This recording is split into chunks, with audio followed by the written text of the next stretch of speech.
മുസ്ലിം ലീഗിന് മൂന്നാം സീറ്റ് നൽകാനൊരുങ്ങി കോൺഗ്രസ്. വയനാട് വിട്ടുനൽകുന്നതിനെക്കുറിച്ച് ഹൈക്കമാൻഡിൽ ചർച്ചകൾ പുരോഗമിക്കുന്നു. രാഹുൽ ഗാന്ധി വയനാട്ടിലേക്ക് ഉണ്ടാകില്ലെന്നാണ് സൂചന. വിഷയം കെ.സി. വേണുഗോപാൽ മുസ്ലിം ലീഗ് നേതൃത്വവുമായി സംസാരിച്ചു. Kerala vision news exclusive. യു.ഡി.എഫിലെ ഏറ്റവും വിശ്വസ്തരായ ഘടകകക്ഷിക്ക് വേണ്ടി കോൺഗ്രസ് ഏറ്റവും വലിയ ത്യാഗത്തിന് ഒരുങ്ങുന്നു എന്ന വിവരമാണ് ഹൈക്കമാൻഡ് വൃത്തങ്ങളിൽ നിന്നും ഏറ്റവും ഒടുവിലായി പുറത്തുവരുന്നത്. ലീഗിന്റെ മൂന്നാം സീറ്റ് ആവശ്യം ന്യായമാണെന്നാണ് ഹൈക്കമാൻഡ് വിലയിരുത്തുന്നത്.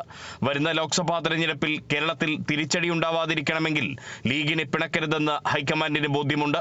ഈ ഗൗരവം ഉൾക്കൊണ്ടുകൊണ്ട് തന്നെയാണ് AICCയുടെ സംഘടനാ ചുമതലയുള്ള ജനറൽ സെക്രട്ടറി കെ.സി. വേണുഗോപാൽ പി.കെ. കുഞ്ഞാലിക്കുട്ടി അടക്കമുള്ള മുസ്ലിം ലീഗ് നേതൃത്വവുമായി സംസാരിച്ചത്. വയനാട്ടിൽ CPI ആനി രാജയെ സ്ഥാനാർത്ഥിയായി പ്രഖ്യാപിച്ചതോടെ ഇന്ത്യ മുന്നണിയിലെ രണ്ട് ദേശീയ നേതാക്കൾ തമ്മിൽ ഏറ്റുമുട്ടുന്നത് BJP തെറ്റായ പ്രചാരണത്തിന് ഉപയോഗിക്കുമെന്ന വിലയിരുത്തലും ഹൈക്കമാൻഡിലുണ്ട്. ഈ സാഹചര്യത്തിൽ രാഹുൽ ഗാന്ധി വയനാടിന് പകരം മറ്റൊരിടത്ത് മത്സരിക്കാനുള്ള സാധ്യതകളാണ് ഏറി വരുന്നത്.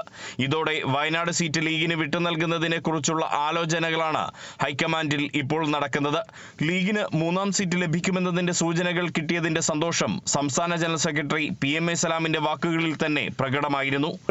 നേരത്തെ പാർട്ടി എടുത്ത തീരുമാനമനുസരിച്ച് UDF-ൽ ഒരു അഭിപ്രായം പറഞ്ഞു.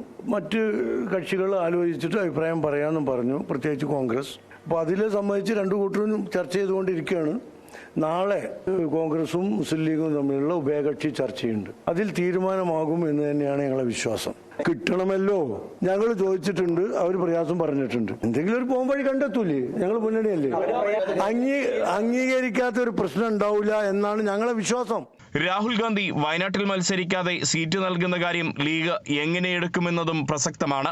രാഹുൽ ഗാന്ധിയെ വയനാട്ടിൽ തന്നെ കൊണ്ടുവരാനുള്ള നീക്കത്തിന്റെ ഭാഗമായി ആ സീറ്റ് ലീഗ് നിരസിച്ചാൽ രാജ്യസഭാ സീറ്റ് എന്ന ഫോർമുലയിലേക്കും കാര്യങ്ങൾ വീണ്ടും എത്തിയേക്കാം.